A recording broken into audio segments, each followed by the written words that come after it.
Look, it's lovely to meet you. Thank you so much. Yes, it's lovely to meet you. You know, when you asked to see me, I said, you know what I said? I said, Owl will be there. And indeed, here we go. So, can you tell us a little bit about your role as Owl and what it was about the script that you thought, you know what, I really want to climb on board with their story? Owl is no ordinary character. In the original books, Owl was a slightly bizarre character because he said he was wise and all the animals sort of took it to be the truth. Whereas in actual fact, he talked a load of rubbish all the time. And that was the joke. And it made sense that was a joke in the context of those original books. In this, he is actually the planner, the one who puts together the plan that has to be put together for. I mean, in the first film, we all know that the big issue is that Christopher Robin has done what humans always do. What do humans always do? They say they love you and they betray you. They walk away. They stab you in the back. They promise you things and then they go, oh, I forget that promise because this is no longer important to me. And they walk away. Now what does that do? That cuts your heart out. That mucks you up. It engenders anger and hatred. Now, Owl speaks for all the animals in the world who have been betrayed by humans who essentially, as the intelligence in the world, have betrayed them and exploits them. And Owl speaks for those. What was it like working with such a brilliant ensemble cast and working with like Scott Chambers and, you know, some of the other cast members? What was that like on set? It's marvellous. I've worked with Scott and Reese for several films, so they know me very, very well.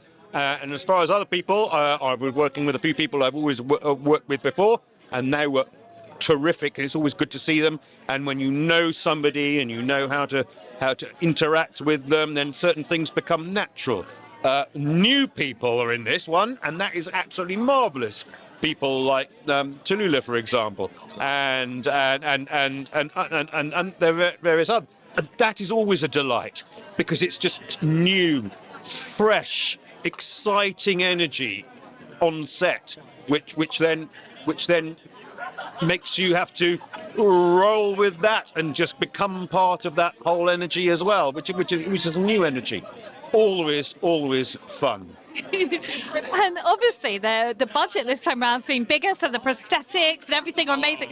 Talk to me about that costume and wearing the prosthetics. What was that like for you? Those prosthetics I'd never really understood what it's like to have a full prosthetic on your face.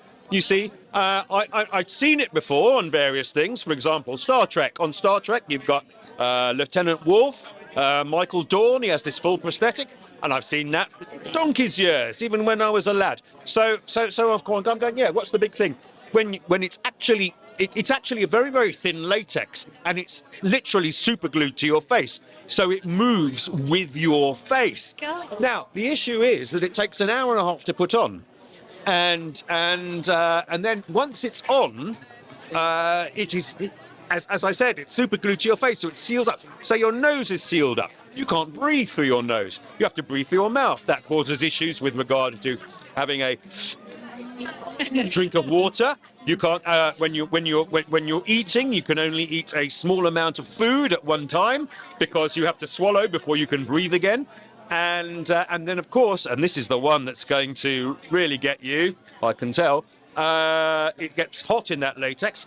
And so, first of all, you can't blow your nose. But secondly, and kind of more importantly, when you are sweating, then this whole nose cavity starts filling up.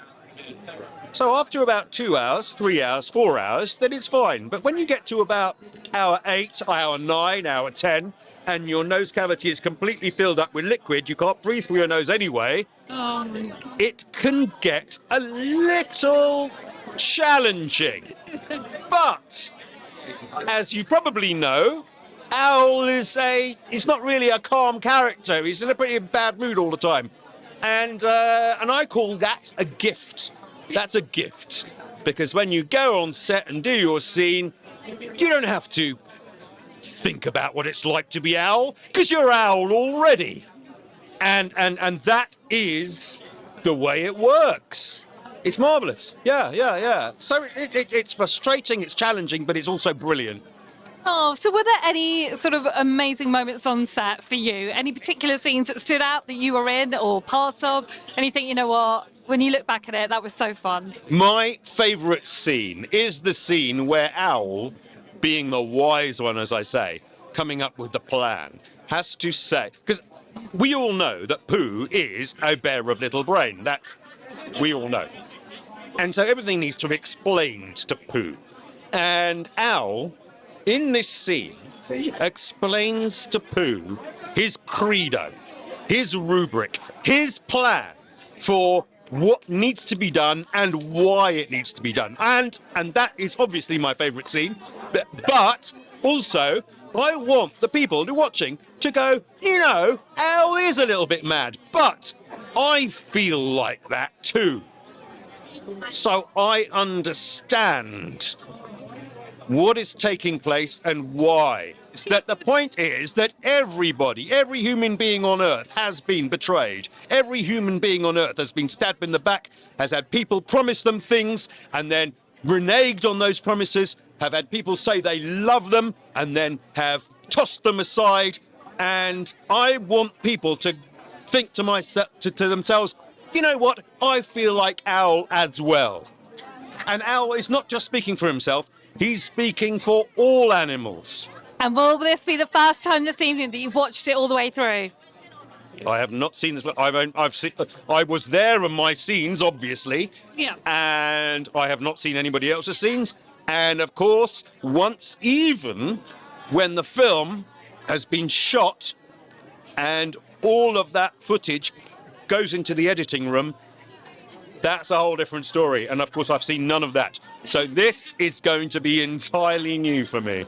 I hope you enjoy watching it all the way through tonight. Thank you so much for speaking to us, and I can't wait to watch it myself. Thank you very much. And everybody, remember, first of all, it's nice to meet you.